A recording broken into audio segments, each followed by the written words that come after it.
Ms. Tenney. Thank you, Mr. Chairman, and I just want to say thank you so much to our witnesses for this has so far been a very, very interesting and insightful hearing. All the witnesses have been phenomenal, and I just want to ask unanimous consent to enter into the record a report by the Department of Health and Human Services entitled, "New York did not have adequate oversight of its reported temporary assistance for needy family program expenditures." Without objection. Thank you, Mr. Chairman. This report is so important because it highlights the need for flexibility, but also the need for accountability in how taxpayer funds are being spent. And I heard one of the most, and all the witnesses have been great for various reasons, and I want to just say, one of the most important things that was said in this hearing was by Mr. Adelson, and he said, work is central to the well-being of human beings. Thank you for saying that, because the whole point of this program is a work program, a welfare to work program. And when you see somebody like Mr. Underhill, I hope I pronounced your name right, it's such an honor to meet you and your wife. Really, really, you are a testament to the success of this program.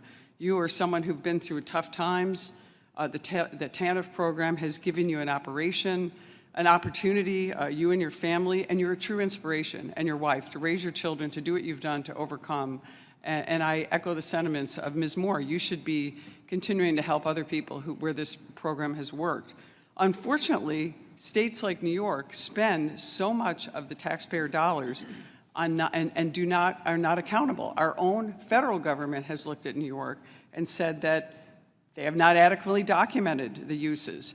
They have to prove that it's necessary, reasonable, and the allocation of these funds are used to the performance of TANF, getting people back to work. Financial management systems weren't in place properly in New York. They didn't permit tracing of funds to see where these funds were going. And that's what we're really getting to. I think both sides of the aisle agree. It's not people like Mr. Underhill, it's not Mr. Favre, it's the administrators of the program in Mississippi, New York, and other places that haven't been good stewards of taxpayer money. We agree this program works, and you, Mr. Underhill, are a beautiful example of how this program works and why we need so many other people to come out of poverty to do that. And my own father was a poor person with 7 brothers and a sister. They didn't have access to programs like this, but they went to work, and they understood the dignity of work and what it did to free them from some of the issues they had, and to become successful human beings and wonderful parents, as you and your wife talked about in the back.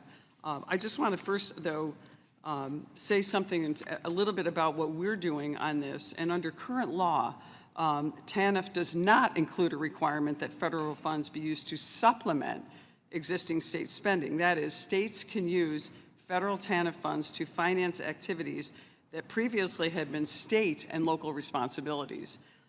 This has allowed states like New York to use these TANF funds to supplant state spending, fill budget gaps, so long as they can justify the program funded fits one of the 4 purposes. We know that New York wasn't able to do this. This only encourages poorly run states to further mismanage hard-earned taxpayer dollars. It's why I've introduced a bill called the Protect TANF Resources for Families Act. That means money's going to go to people like Mr. Underhill. It requires states to treat TANF funds as a supplement, not a substitute, for existing state welfare spending. In doing so, my bill will help federal dollars go farther and have a larger impact, and more people can be included. So I want to just thank you all for, Mr. Adelson, for pointing this important thing out. I do want to say something, though, to Mr. Favre, and I know we've had a lot of kidding aside. I'm a Bills fan, so it's go Bills for us, and we crushed it last night. Wonderful game against the Jaguars. So, and I'm a huge Josh Allen fan, but I was also one of your fans. So I wanted just to ask you about the mismanagement in Mississippi and the audit by New York, and ask you if you could maybe comment on the millions of needy families across the country that policymakers are trying to protect, and why it is so important for us to institute this program, particularly my bill, to make sure that we have oversight and accountability in place, and that these funds go to people like Mr. Underhill. If you could address that just real quickly. Well, I think you said it about as simple as you can say. You know, we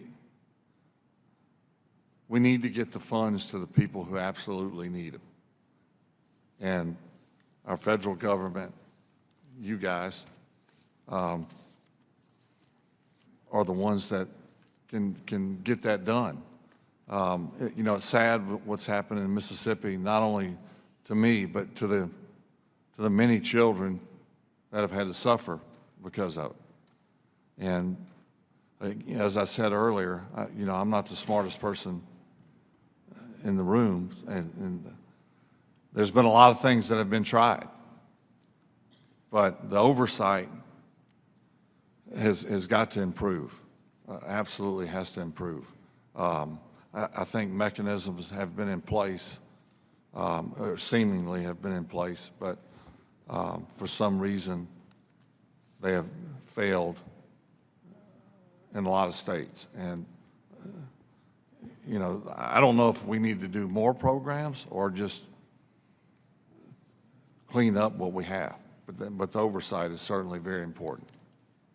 Thank you for being here today, and I really appreciate it. I know your name and your fame have brought attention to this very important issue, and we just wish you the best with your recent diagnosis. And thank you for being here. We know it's not easy for you, and we appreciate you highlighting this really important issue. And to all the witnesses, I just want to say thank you again, and thank you to Mr. Chairman for having this great hearing. Thank you.